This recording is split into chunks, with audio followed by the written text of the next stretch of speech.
Welcome to the Pulse of Spokane. This is actually a special Pulse of Spokane today. And I get to wear short sleeves today. It's supposed to be 66 or something. This is Thursday when we're recording this Thursday morning. It's not quite 66 yet. No, it's a little chilly out there. A little chilly, but I'm inside for most of the rest of the day. I'm pleased to have our 5th Congressional Representative, Cathy McMorris Rodgers, a friend. And this is, how long have you been doing this? This is my 9th term. 9th term. Wow. Wow, that's a long time, isn't it? Yes. Well, 2-year term, so it's 18. 18 years. Yeah. One of these days we're gonna. Well, it's 16 years. I guess I don't know. I'd have to go back and look. Well, no, this is 16, 7. This is my 17th year. Yeah. Just got reelected. Yes. So humbled and proud to represent the great people of Eastern Washington in Congress. Yeah. What a privilege. And you've been out this week talking to people and so forth. And I get a kick out of the fact that you really do make an effort to come out. You have a house here and everything else. It's not like you live there and come out for 2 days and get back on a plane. Although that would drive me nuts, honestly, to be flying that much. It's a lot of back and forth. Yeah. But it's home. Eastern Washington is home. Yes. And it's great. Our kids are in school here in Eastern Washington. Okay. We want them to know Eastern Washington. Our family Your is roots here. are here. Yes. Yeah. And it's a great region. It's a great area. There's so many good people and families and communities that care about one another. Especially on the east side here. That's right. Eastern Washington. I love it. Kathy, I would be remiss if I didn't ask you. We see what's going on in Washington, D.C.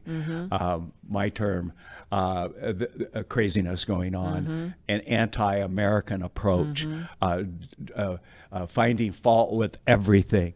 And yet, I'm going to tell you a quick story. I have a friend who, at about age 18 in Iran, left his family because he wanted freedom, walked over the mountains to Turkey, and he and his family, for the most part, have come to this country.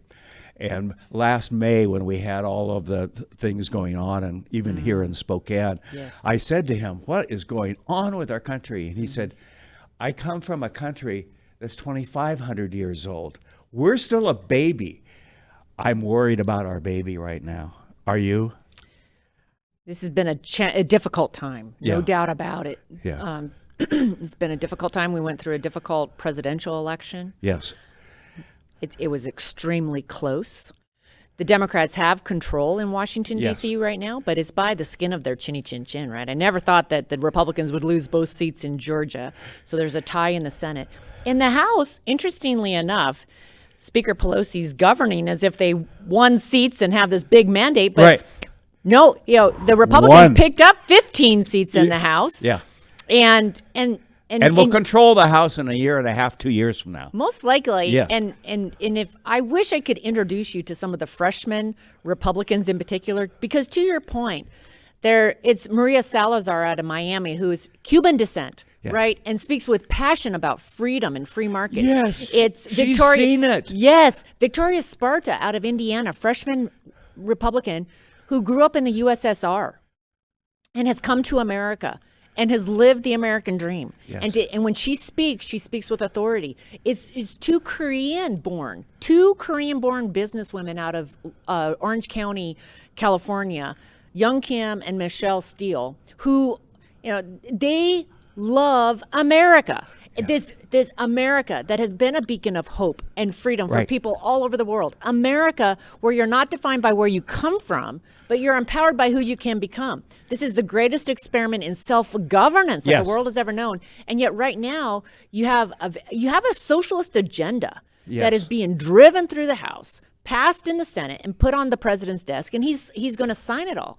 And that is an agenda where it is Washington, D.C. knows best, right? Yes, it is a top-down mandates. This is what you should do. This is how you live your life. This is the car you should drive. It is a top-down government knows best approach. My hope is that America and Americans who believe in freedom, who believe in free markets, will rise up and fight for freedom. Ronald Reagan said, one time. He said, freedom has to be fought for and defended. It's not handed down in the bloodstream. Right. Right? It has Right. to be fought for and defended. Every generation. Yes. Every generation. Yes. I actually get emotional when I see some of the clips from him. I was the Eastern Washington business for Reagan Bush way back, and actually was asked to apply to work in the White House, which I kind of in some ways wish I had done. Wow. But you know what it's like when you have kids that are in Yes. junior high and high school and everything else, and so I declined to do that. But I look back on people in the last 4 years have talked about Trump being #1 president. At least my Sure. Republican Oh, friends. yes, yes. I still go back to Ronald Reagan. I think he had it and he had a way to say it. Trump did fine. His policies are what we need, but he's awfully hard to listen to. Well, yeah. And I'm not the first to say that, am I? Right. Well, absolutely not. And I, as a Republican, and being a part of some of the successes that were brought by Trump and the Trump administration. right. I mean, there were a lot of results. I think what I appreciated about Ronald Reagan, and if you go to the Ronald Reagan Presidential Library and listen to some of, or It's on even my go wish online, list. he inspired you as an individual. He believed in the dignity and the value, and he inspired you to be your best, Yes. to be your best self, and to believe in that what you do matters and that you contribute, and and you just are inspired by that. Versus today, that you have President Biden. You're deserved everything to be given to you. Yeah, and that the government's going to solve it all. Yeah. That somehow the government's going to come up with all, it's just not going to ever happen, and we don't want it to happen. This is the United States of America. This is we the people. Right. In order to form a more perfect union and Yes. establish justice and ensure domestic tranquility. It's each one of us. It's the dignity of and the value of each person. And our Declaration of Independence, it says that we are endowed by our Creator with these rights: life, liberty, and the pursuit of happiness, and the equality. I That had we a are created relative equal. that signed the Declaration. Wow. Perhaps you've heard of John Adams. Wow. Yeah. I mean, so it comes great from American, within. a Yeah. patriot. Yeah. I've got to ask the question, what can I do? What can my neighbors do? What can other people in Eastern Washington do to help at the national level, number one, but perhaps even more important, everything political is local. Yes, it We've is. got local city elections coming Yes. up, county elections and so forth. But what can we do? How can we're not the ones there voting and so forth, but give us a couple of things that we can do, Sure. some takeaways. Well, just encourage people that elections matter. Yeah.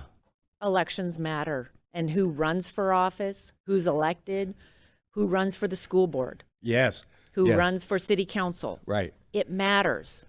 All of these elections matter. And I think, I often talk to people and they say, well, I never would run for office. And I would just challenge them, Yeah. don't be so quick to Yeah. say that, right? Yeah. I also believe fundamentally that it goes back to what's happening in our families, our communities. Don't be just, it's so easy right now for people to point the finger. I mean, Yeah. the news is all about what's going on in DC or Yes, Congress or yes. whatever. And I fear that it almost is neglecting then. It's looking to DC to solve it, and that's not where it's going to happen. It's in our families. It's in our community. It's what you do in your family. Yeah. With your spouse, with your kids. It matters. Our kids, I talked to the superintendent of public schools for Spokane yesterday. I really believe that we need to get our schools open. Our schools our kids are in crisis. Our Yes. kids are in crisis right now. And they need, and from an educational perspective, but also from a mental health perspective. Absolutely.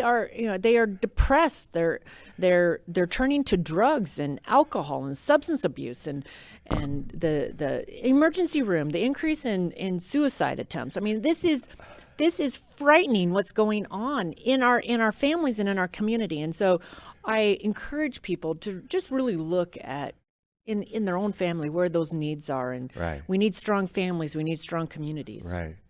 It's It's tough out there. I've said since the beginning of the pandemic a year ago now that we really have two viruses. One is the COVID-19, that if you get it and you're vulnerable, some of us that are almost 75 and so forth and have had pneumonia are very vulnerable, okay? Yes. But not, the death rate really isn't that bad for the most part, especially for younger people.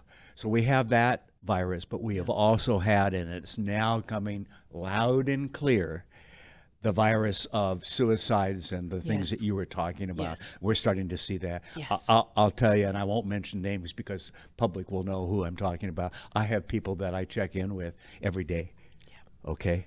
Because I can see and they have expressed to me the frustration and so forth. And these are people, community leaders, that you would think have it all together, Yes. but they've got challenges at home and challenges at work and all that goes with it. And I think there are a lot of people out there that I know that haven't confessed that to me, so I kind of watch for it and so forth. And I think we're now able to get back and have a lunch or a coffee once in a while and sitting across from somebody. Yes. I never thought it'd be that exciting, I missed it. Yeah. I missed it. Well, hugs are life-giving. Yes. Hugs Yes. are life-giving. And the fact that we have not been able to hug one another, hug our loved ones that are in nursing homes, or Oh these my gosh, examples yes. where individuals, in the hospital, you can't even go in and say goodbye to your loved ones. I mean, it is just horrific, right? And this has been an extremely difficult year. It's been on a tough. number of fronts. It's taken a toll. Yeah. And I think we're all kind of, we're all feeling it. Yeah. And a few spring days like this afternoon is going to be Yes. helps, doesn't it? absolutely, absolutely. I've got to ask the question because we have something very in common, don't we? Yes. We both have sons who are born Down syndrome, and I see it as a blessing. Do you? Absolutely. Oh my goodness. Yeah. Yes. People talk about the income inequality gap, or they talk about the opportunity gap. I think it's really dignity. I think it's the dignity gap and the importance of us viewing everyone with dignity and value. And Cole, our 14-year-old that just happens 14. to be Oh my 14 gosh. with an extra 21st chromosome, right? It's the most common chromosome abnormality. But my goodness, he has blessed me beyond. He's made me a better person, a better legislator. He reminds me every day of the dignity and the value of every single person. Yes. And that's what we need to be focusing on. That's what we need to be celebrating, that dignity, that value. His one of the principals at the school he attends here in town said one of the silver linings of COVID and isolation and lockdowns has been the re-engagement of the dinner table. Yeah. And families having dinner again.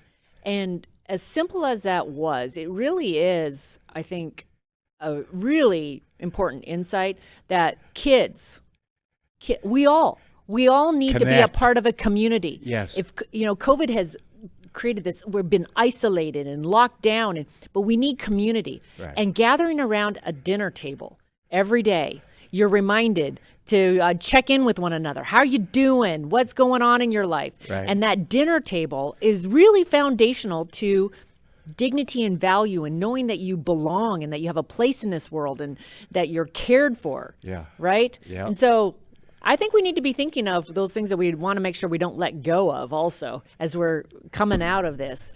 Right. And the dinner table is something that is so important. Absolutely. Thank you, Cathy. Thank you very much for what you're doing, for putting up with an awful lot in D.C. I cannot imagine it being fun. Mm-hmm. I asked you before we went on the air, how do you get up every morning and go to work in what would be, to me at least, a very negative atmosphere? And you told me. Yes. Well, I get up every morning and I read the Bible and I pray. And it has been life-changing for me to dedicate that time, because you just it fills me up and it gets me focused on the right priorities as I go about my day, and to really be a light in my community and to everyone that I meet, that to be aware of what may be going on in their lives. There's so much And we don't know, do we? No. We don't know what other No. people are going through. Yes. So, all right. Thank you very much. You're going to be back out here in a couple of months, I assume, between I things? come home every week. Huh? I come home every week. Do you really? Oh, yeah. Wow. Okay. Absolutely. Oh, that's a lot more flying than I'd ever want to do. Yeah. Good for you, though. Thank you. Thanks for being on the Pulse of Spokane. And thanks for watching. Have a good day, everybody. What?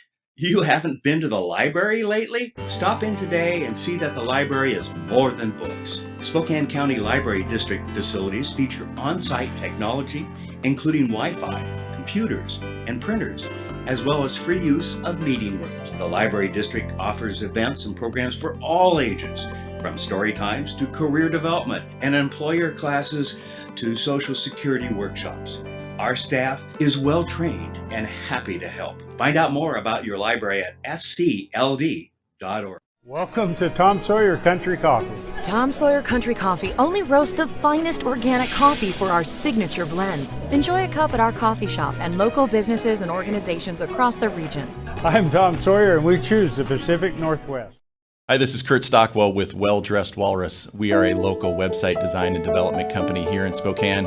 What we do is build beautiful, usable websites for local businesses. A website needs to be beautiful, it needs to be usable for your users, your customers, and yourself. Contact us anytime. We'd love to talk with you about your online marketing.